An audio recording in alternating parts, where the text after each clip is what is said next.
riječi Tvoju zapovjedio zemlji, da iz nje izniku mnogoražnji plodovi na svu hranuškosti mladića i Danila proroka, već i Valas Vilonskoj pokazao svjetlijeg lica od onih od njegovnih u raskoši, sam sedovni car i sjemenje s raznim plodovima uslovljene kod njegov sveti, slavu Tvoju čast, svetoga Otca našega Save, arhijepiskopa i prosvjetelja srpskoga, prinose sluga,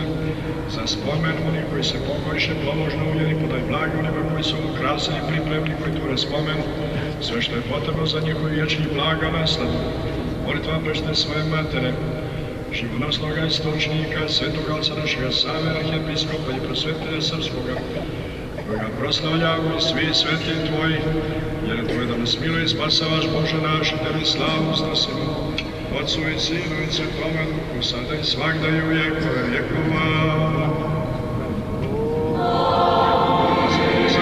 Bože naš, blagoslovi hljeb ovaj vino, Duhom Tvojim svetom,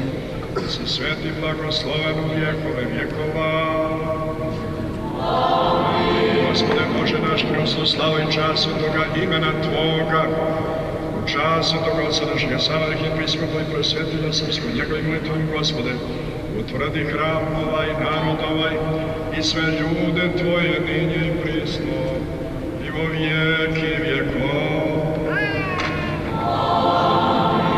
Da Bog da rodi pšenica, bjelica i vinova lozica i da budu mnoga i blagoslovena dečica. Amin. Učeniti